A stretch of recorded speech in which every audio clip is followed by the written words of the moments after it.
तो आज हम लोग एक बहुत ही महत्वपूर्ण टॉपिक के ऊपर पहुंचे हैं जिसका नाम है पृथ्वी की आंतरिक संरचना यानी कि अर्थ इंटीरियर। तो इसमें हम लोग किन किन चीजों के बारे में डिस्कस करेंगे, आइए सबसे पहले उस पर नजर डाल लेते हैं। हम लोग इसमें जानेंगे भूकंप यानी कि अर्थक्वेक के बारे में। हम लोग इस अध्याय में जानेंगे पृथ्वी की आंतरिक संरचना के बारे में, और इसके अलावा हम लोग जानेंगे ज्वालामुखी यानी कि वोल्केनिज्म के बारे में। तो काफी महत्वपूर्ण अध्याय है। अगर आप लोग जीएस प्रथम प्रश्न पत्र के दृष्टिकोण से देखें या अगर आप लोग ज्योग्राफी ऑप्शनल के दृष्टिकोण से देखें तो दोनों ही तरफ से यह अध्याय आपके लिए काफी ज्यादा महत्वपूर्ण है। तो इस अध्याय को हम लोग दो भागों में डिस्कस करेंगे, यानी कि कुछ चीजें हम लोग पहले भाग में डिस्कस करेंगे और बाकी की जो बची हुई चीजें होंगी उसको हम लोग दूसरे अध्याय में यानी कि इसके दूसरे भाग में डिस्कस करेंगे। वीडियो अगर आपको पसंद आता है तो वीडियो को लाइक जरूर करें, और अगर आप लोग इस चैनल पर नए हैं, ज्योग्राफी को पढ़ना चाहते हैं, समझना चाहते हैं, तो आप लोग चैनल को सब्सक्राइब कर सकते हैं। तो चलिए अब हम लोग वीडियो की शुरुआत करते हैं और बात करते हैं थोड़ी सी पृथ्वी के बारे में। जैसा कि हम लोगों ने शुरुआती अध्यायों में पृथ्वी के बारे में जाना, पृथ्वी की उत्पत्ति के बारे में समझा कि आखिर में हमारे इस पृथ्वी की उत्पत्ति किस प्रकार से हुई थी, और साथ ही साथ हम लोगों ने यह भी जाना कि हमारे पृथ्वी का विकास किस प्रकार से हुआ। अब हम लोग पृथ्वी के बाहर की चीजों को जान चुके हैं, तो इसीलिए यह जरूरी भी हो जाता है कि हम लोग पृथ्वी के अंदर क्या है इसके बारे में भी जानकारी इकट्ठी करें। लेकिन अगर हम लोग बात करते हैं अपने पृथ्वी की, तो आपको मैं बता दूं कि जो हमारे पृथ्वी की त्रिज्या है यानी कि रेडियस है, वह लगभग 6400 किलोमीटर के आसपास है, यानी कि इसकी त्रिज्या है 6370 किलोमीटर। अब जाहिर सी बात है कि अगर पृथ्वी के अंदर क्या है इसके बारे में हमें पता करना है तो हम पृथ्वी के अंदर घुस नहीं सकते हैं। यानी कि अगर हमारा कोई वैज्ञानिक है, उसे पता करना है कि हमारे पृथ्वी के अंदर क्या है, तो वह यह नहीं कर सकता है कि खुद पृथ्वी के अंदर घुस जाए या किसी व्यक्ति को थोड़े पैसे दे और कहे भैया ये लो 500 रुपए और घुस जाओ पृथ्वी के अंदर और देख के आओ जरा इसके अंदर क्या है। तो इस प्रकार से पृथ्वी के अंदर जाना संभव नहीं है, और जाहिर सी बात है अगर अंदर जाना संभव नहीं है तो पृथ्वी के अंदर है क्या इसके बारे में भी पता लगाना थोड़ा सा मुश्किल था। तो धीरे धीरे करके वैज्ञानिकों ने कुछ प्रत्यक्ष साधनों के माध्यम से, कुछ अप्रत्यक्ष साधनों के माध्यम से आज हमें पृथ्वी के अंदर क्या है इसके बारे में जानकारी उपलब्ध करा दी है। तो आइए अब हम लोग समझते हैं कि पृथ्वी के अंदर क्या है, यानी कि भूगर्भ के बारे में जानकारी के साधन कौन कौन से हैं। तो सबसे पहले हमारे हो गए प्रत्यक्ष स्रोत यानी कि डायरेक्ट सोर्स, और दूसरे हमारे हो गए अप्रत्यक्ष स्रोत यानी कि इनडायरेक्ट सोर्स। तो ये दो तरीके हैं जिनके माध्यम से हमारे वैज्ञानिकों ने यह बताया कि हमारे पृथ्वी के अंदर आखिर में है क्या। तो प्रत्यक्ष स्रोत के अंतर्गत अगर हम लोग बात करते हैं तो उसमें हम लोग सबसे पहले बात करेंगे धरातलीय चट्टान के बारे में। अब धरातलीय चट्टान क्या होती है, देखिए आपने खनन के बारे में सुना होगा। जो खनन किया जाता है, चाहे बालू का खनन हो या कोयले का खनन हो या हमारे क्रूड ऑयल निकाले जाते हैं, पेट्रोलियम गैस, पेट्रोलियम निकाले जाते हैं, पेट्रोलियम पदार्थ, तो उस स्थान पर खनन किया जाता है। तो जब खनन से जो चट्टानें प्राप्त होती हैं, जो मिट्टी प्राप्त होती हैं, उसी को हम लोग धरातलीय चट्टान कहते हैं। और जाहिर सी बात है कि अगर हम पृथ्वी की सतह पर खुदाई करेंगे तो हम लोग पृथ्वी के बारे में कुछ जानकारी एकत्रित कर सकते हैं। लेकिन जैसा कि मैंने अभी आपको बताया कि हमारे पृथ्वी की जो त्रिज्या है वह 6370 किलोमीटर है। जाहिर सी बात है खुदाई करेंगे आप 50-100 मीटर करवा देंगे लोगों को लगा करके, लेकिन उसके बाद खुदाई संभव नहीं है। तो यहाँ पर धरातलीय चट्टानों के माध्यम से कुछ चीजें डिस्कवर की गई। और ध्यान रखिएगा कि हमारा जो स्थल खंड है उस पर जो सबसे गहरी खुदाई की गई है वह दक्षिण अफ्रीका में की गई है, और वहां पर सोने की खानें जो हैं वहां 3 से 4 किलोमीटर गहरी हैं। सोने की खान है वहां पर अफ्रीका में। आपको पता होगा कि शीर्ष उत्पादक देशों में से एक है दक्षिण अफ्रीका गोल्ड के मामले में। तो वहां पर जो खानें हैं वह 3 से 4 किलोमीटर गहरी हैं। इसके अलावा जो पूरे दुनिया भर के वैज्ञानिक हैं वह 2 अन्य प्रोजेक्ट के ऊपर भी काम कर रहे हैं। हालांकि इनका यह जो प्रोजेक्ट है वह हमारा चल रहा है समुद्र के अंदर यानी कि महासागरों के अंदर चल रहा है। उनमें से पहला है गहरे समुद्र में प्रवेधन परियोजना यानी कि डीप ओशियन ड्रिलिंग प्रोजेक्ट, और दूसरा हमारा है इंटीग्रेटेड ओशियन ड्रिलिंग प्रोजेक्ट यानी कि समन्वित महासागरीय प्रवेधन परियोजना। तो इन 2 परियोजनाओं पर भी हमारे वैज्ञानिकों के द्वारा काम किया जा रहा है। इसके अलावा अन्य बहुत सारी योजनाएं चल रही हैं। तो इसके माध्यम से पृथ्वी के भीतर क्या है इसकी जानकारी आपको सीधे मिलेगी, यानी कि आप खुदाई करते जाएंगे तो आपको प्रत्यक्ष रूप से दिखता जाएगा कि पृथ्वी की आंतरिक संरचना किस प्रकार से है। इसके अलावा एक और तरीका है, वह हमारा है ज्वालामुखी उद्गार। जाहिर सी बात है कि जिस स्थान पर ज्वालामुखी का उद्गार होता है वहां पर लावा, मैग्मा, धूलकण, गैसें, राख आदि भारी मात्रा में बाहर निकलती हैं। तो जब किसी स्थान से, ध्यान दीजिएगा थोड़ा सा, कि जब किसी स्थान से ये सारी चीजें निकल रही हैं और वहां पर जो लावा होता है वह लिक्विड फॉर्म में होता है, तो इसे देख के यह जरूर पता चलता है कि हमारे पृथ्वी के अंदर कहीं पर ऐसा स्थान जरूर है जहां पर चट्टानें पिघली हुई अवस्था में हैं। और जाहिर सी बात है कि अगर चट्टानें पिघली हुई अवस्था में हैं तो वहां का जो तापमान होगा वह भी काफी ज्यादा होगा। तो ये सारी हमारे प्रत्यक्ष स्रोत हुए। हालांकि ज्वालामुखी उद्गार के समय जो वहां पर मैग्मा बाहर आता है, उस मैग्मा के बारे में यह कह पाना संभव नहीं है कि वह मैग्मा कितनी गहराई से आ रहा है। जाहिर सी बात है मैग्मा से ऐसा कोई साक्ष्य नहीं मिलता है कि जिससे हमारे वैज्ञानिक यह पता लगा पाए कि वह जो मैग्मा आ रहा है पृथ्वी की सतह पर वह कितनी गहराई से आ रहा है। तो यहाँ पर प्रत्यक्ष स्रोतों के बारे में हमने बात की। अब जाहिर सी बात है कि प्रत्यक्ष स्रोतों के आधार पर हम ज़्यादा से ज़्यादा 3 से 4 किलोमीटर की बात कर सकते हैं। ध्यान रखिएगा कि हमने अभी बात की कि स्थल खंड पर 3 से 4 किलोमीटर गहरी खुदाई की गई है दक्षिण अफ्रीका में, लेकिन अगर हम लोग बात करते हैं महासागरों में तो वह किया गया है हमारा आर्कटिक महासागर पर। आर्कटिक महासागर में एक स्थान है जिसका नाम है कोला, और यहाँ पर 12 किलोमीटर तक की गहराई पर खुदाई की गई है। तो ये चीजें आप लोग ध्यान रखिएगा। आपसे पूछा जा सकता है कि स्थल पर सबसे गहरा बिंदु कौन सा है या सागर में सबसे गहरा बिंदु कौन सा है। अब हम लोग आगे चलते हैं और बात करते हैं अप्रत्यक्ष स्रोत यानी कि इनडायरेक्ट सोर्सेस के बारे में। अब यहाँ पर थोड़ा सा ध्यान दीजिएगा। देखिए, जैसे जैसे हम लोग पृथ्वी की सतह से पृथ्वी के केंद्र की ओर बढ़ते हैं तो वैसे वैसे जो हमारा तापमान है वह बढ़ता जाता है, जो हमारी डेंसिटी यानी कि घनत्व है वह भी बढ़ता जाता है, और जो प्रेशर है यानी कि दबाव है वह भी धीरे धीरे बढ़ता हुआ जाता है। तो इससे यह स्पष्ट होता है कि जो हमारे पृथ्वी का भीतरी हिस्सा है वह ज़्यादा भारी है। मैंने आपको पृथ्वी के निर्माण के समय भी इसके बारे में बताया था कि जब हमारा ग्रह घूम रहा था, लिक्विड स्टेट में था, तो उस समय जब भारी और हल्के पदार्थ अलग हुए तो जो भारी पदार्थ था वह केंद्र की तरफ चला गया और जो हल्के पदार्थ थे वह हमारे सतह की तरफ आ गए थे। तो यहाँ पर आप लोग यह ध्यान रखिएगा कि जैसे जैसे हम लोग पृथ्वी की सतह से गहराई पर जाते हैं वैसे वैसे तापमान यानी कि टेम्परेचर, घनत्व यानी कि डेंसिटी और दबाव यानी कि प्रेशर, इनमें वृद्धि होती जाती है। तो इसके आधार पर भी थोड़ा सा पृथ्वी के भूगर्भ के बारे में यानी कि पृथ्वी के आंतरिक हिस्से के बारे में जानकारी उपलब्ध कराई जाती है।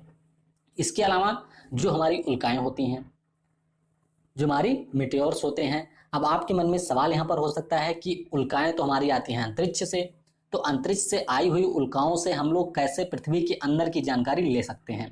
अब मैं बताता हूँ आपको। देखिए, जो हमारी उल्काएं होती हैं, जाहिर सी बात है कि ये भी हमारी ब्रह्मांडीय पिंड है। जिस प्रकार से हमारी एक पृथ्वी ब्रह्मांडीय पिंड है उसी प्रकार से ये उल्काएं भी होती हैं। अब उल्काओं का निर्माण उन्हीं प्रकार के पदार्थों से होता है जिस प्रकार से हमारी पृथ्वी बनी हुई है, यानी कि जो इनको बनाए जाने में मटेरियल का यूज किया गया है वह वही है जो पृथ्वी को बनाने में किया गया है। तो उल्काओं को अगर आप लोग एनालिसिस करेंगे इसके रॉक के बारे में, इसके मटेरियल के बारे में, तो आपको हो सकता है पृथ्वी के बारे में भी थोड़ा आइडिया लग जाए। तो ये भी इनडायरेक्ट सोर्स हुआ। आप यह नहीं कह सकते हैं कि उल्का की संरचना इस प्रकार से है तो पृथ्वी की संरचना ठीक उसी प्रकार से ही होगी। इसके अलावा अगर हम बात करें तो हमारा ग्रेविटेशनल फोर्स हो गया यानी कि गुरुत्वाकर्षण बल हो गया। आपको शायद पता होगा, अगर आप लोगों ने पढ़ा होगा, कि जो हमारा ग्रेविटेशनल फोर्स होता है वह ध्रुवों पर ज़्यादा होता है, लेकिन अगर हम बात करते हैं भूमध्य रेखा पर तो इसका मान कम होता है। तो इसके आधार पर भी हमारे वैज्ञानिक कुछ निष्कर्ष निकालते हैं। ग्रेविटेशनल बल के बाद में अगर हम बात करें, गुरुत्वाकर्षण बल के बाद में, तो चुंबकीय बल, चुंबकीय क्षेत्र के बारे में हम लोग ओशिनोग्राफी में पढ़ेंगे, किस प्रकार से हमारे ओशियन का नेचर होता है या हमारे रॉक्स का नेचर होता है। मैग्नेटिक कैरेक्टर होता है, ये हम लोग वहां पर जानेंगे। उसके अलावा भूकंप संबंधी क्रियाएं, यानी कि जो हमारे अर्थक्वेक होते हैं उनके माध्यम से भी पृथ्वी के भूगर्भ में क्या है, यानी कि भूगर्भ के बारे में जानकारी हमें प्राप्त होती है। तो इसी क्रम में हम लोग सबसे पहले बात करेंगे भूकंप यानी कि अर्थक्वेक के बारे में। भूकंप क्या होता है? तो अब इतना तो आपको पता होगा कि भूकंप का मतलब होता है वाइब्रेशन ऑन अर्थ या वाइब्रेशन ऑफ अर्थ, यानी कि पृथ्वी का कंपन। अगर आप लोगों ने नोकिया का वो छोटा वाला मोबाइल देखा होगा जो बहुत पहले आता था, 1110 या 1110i ऐसे करके कुछ नाम था, छोटा सा होता था। तो अगर आपको उसको वाइब्रेशन पे करके तकिए के नीचे रख करके सो जाते होंगे तो काफी तेज आवाज करता था, यानी कि इस प्रकार से उसका वाइब्रेशन था, इतना तेज वाइब्रेशन था कि आपको हिला सकता था, मतलब कि आपका सर हिला सकता था। तो कुछ इसी प्रकार से हमारी पृथ्वी में भी कंपन होता है और उसी को हम लोग नाम देते हैं भूकंप।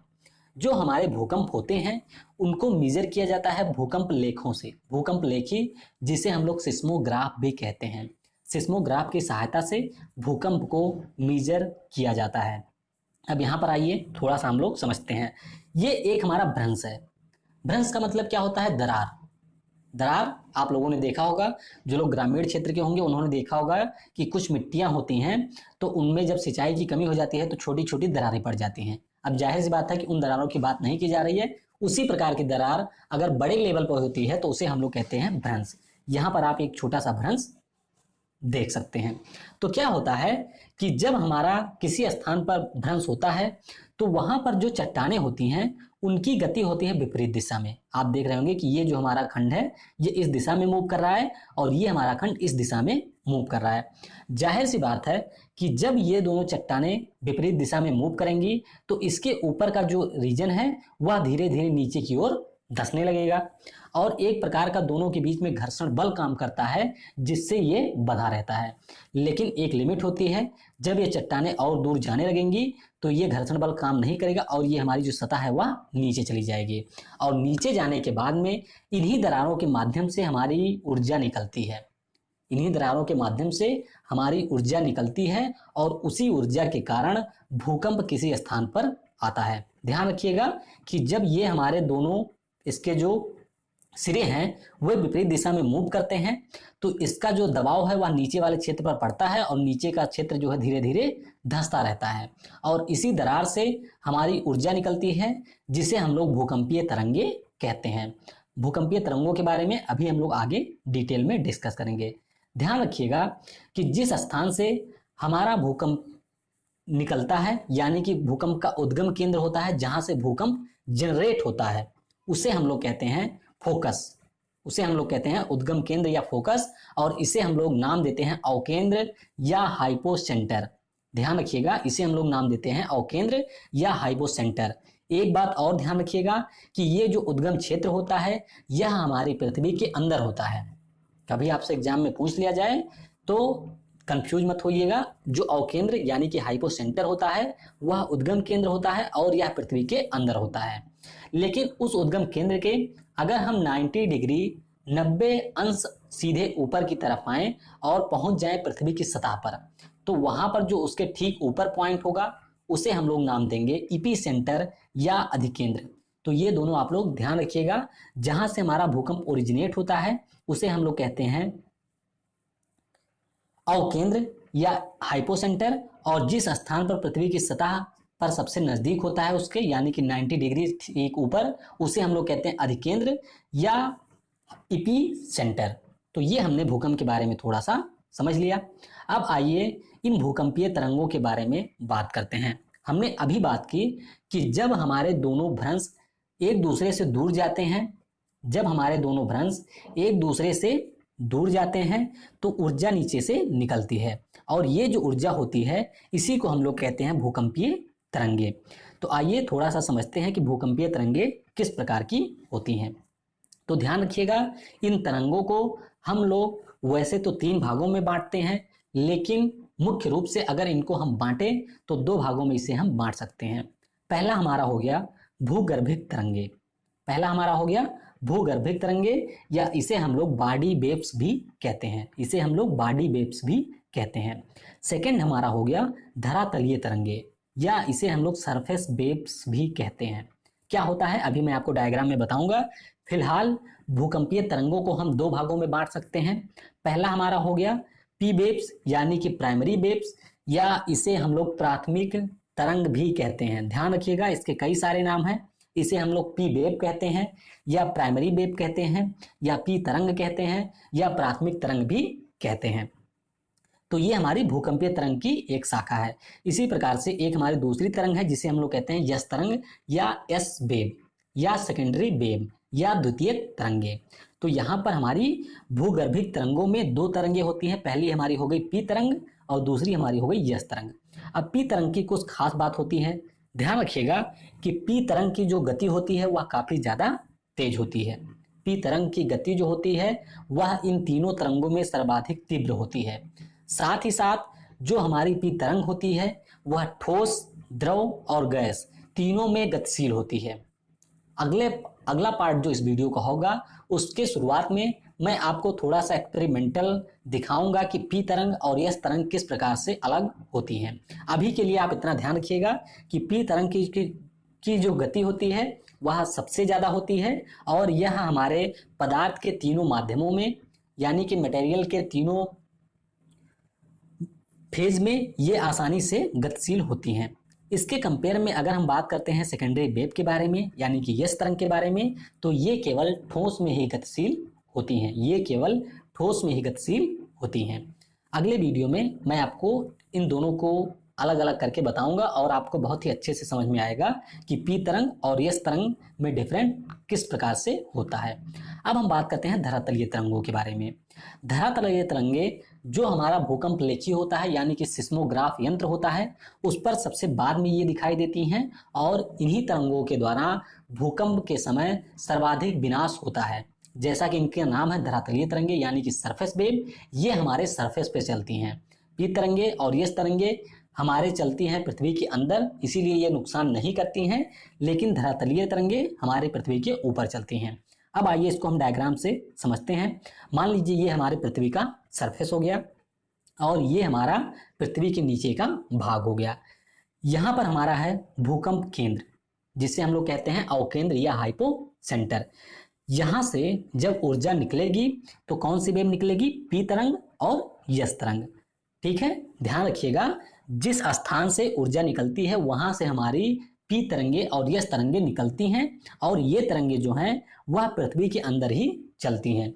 लेकिन जब ये तरंगे आपस में टकराती हैं, इनके बीच में क्रिया होती है, तो उसके बाद में जनरेट होती है हमारी धरातलीय तरंग, और वह धरातलीय तरंग हमारी पृथ्वी की सतह पर चलना प्रारंभ करती है, और ये सबसे ज्यादा विनाशकारी होती है। इसी तरंग के द्वारा जो हमारी चट्टानें होती हैं वह एक स्थान से दूसरे स्थान पर हट जाती हैं, मकान गिर जाते हैं, सुनामी भी इसी प्रक्रिया के द्वारा आती है। तो आई थिंक आपको समझ में आया होगा कि भूगर्भिक तरंगे और धरातलीय तरंगे एक दूसरे से किस प्रकार से भिन्न है। अब हम लोग आगे बढ़ते हैं और थोड़ा सा समझते हैं कि भूकंपीय तरंगों का संचरण किस प्रकार से होता है। भूकंपीय तरंगों का संचरण किस प्रकार से होता है, लेकिन जैसा कि मैंने आपको बताया कि इन तरंगों को डिटेल में हम लोग समझेंगे कहाँ पर? अगले वीडियो में। तो भूकंपीय तरंगे कौन कौन सी हो गई? हमारी प्राथमिक तरंगे यानी कि पी वेव, दूसरी हमारी हो गई द्वितीयक तरंगे यानी कि सेकेंडरी वेव्स, और तीसरी हमारी हो गई धरातलीय तरंगे या इसे हम लोग सरफेस वेव्स भी कहते हैं। यहाँ पर आप लोग डायग्राम में देख सकते हैं, ये हमारा पी वेव हुआ, ये हमारा यस वेव हुआ, ये हमारा सरफेस वेव हुआ। यहाँ पर इनका अराइवल टाइम के बारे में बात की गई है, एम्पलीट्यूड के बारे में बात की गई है, लेकिन ये सारी चीजें आपको डिटेल में समझने के लिए अगले वीडियो का इंतजार करना होगा, वहां पर हम लोग इनके बारे में समझेंगे। फिलहाल के लिए अभी हम लोग आगे बढ़ते हैं और बात करते हैं छाया क्षेत्र के उद्भव के बारे में, यानी कि जो साइडो जोन बनता है पी तरंगों और यस तरंगों के माध्यम से, उनके बारे में हम लोग यहाँ पर समझेंगे। तो आइए अब यहाँ पर थोड़ा सा आप लोग और अच्छे से ध्यान दीजिएगा। सबसे पहले हम बात करेंगे पी वेव शैडो जोन के बारे में, यानी कि पी तरंग छाया क्षेत्र के बारे में हम बात करेंगे। तो ये हमारी हो गई अर्थ, ध्यान दीजिएगा ये हमारी है अर्थ, और अर्थ पर ये जो आप छोटा सा भाग देख रहे हैं इसे हम लोग कहेंगे वह स्थान जहां पर हमारी भूकंपीय तरंगे सबसे पहले पहुंचती हैं, यानी कि भूकंप अधिकेंद्र। भूकंप अधिकेंद्र या इसे हम लोग इपी सेंटर भी कहते हैं। इपी सेंटर मैंने आपको बताया था कि नीचे का जो हमारा होता है अवकेंद्र होता है, इसके ठीक ऊपर 90 डिग्री पे जो स्थान होता है इसे हम लोग इपी सेंटर या अधिकेंद्र कहते हैं। तो हम लोग अधिकेंद्र के बारे में बात करेंगे।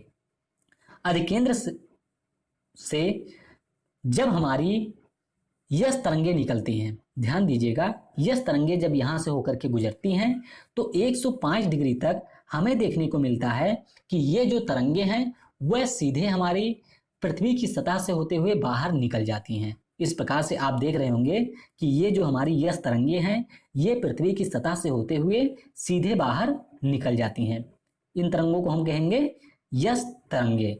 लेकिन उसी समय कुछ तरंगे जब हमारी पृथ्वी के अंदर इंटर करती हैं भूकंप अधिकेंद्र से होती हुई, तो वहां पर देखने को मिलता है कि इन तरंगों में कुछ डेविएशन हो जाता है, इन तरंगों में कुछ टकराव हो जाता है, बिखराव हो जाता है, जिससे हमें यह पता चलता है कि पृथ्वी के भीतर कोई ऐसा स्थान जरूर है जहां की डेंसिटी अलग है, जहां का जो मटेरियल है वह अलग है।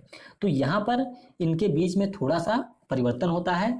ये जो तरंगे हैं ये इनमें रिफ्रैक्शन होता है, यानी कि आवर्तन की क्रिया होती है, ये अपने मार्ग से विचलित हो जाती हैं। उसके बाद में पुनः यह हमारे पृथ्वी की सतह से बाहर निकलती हैं।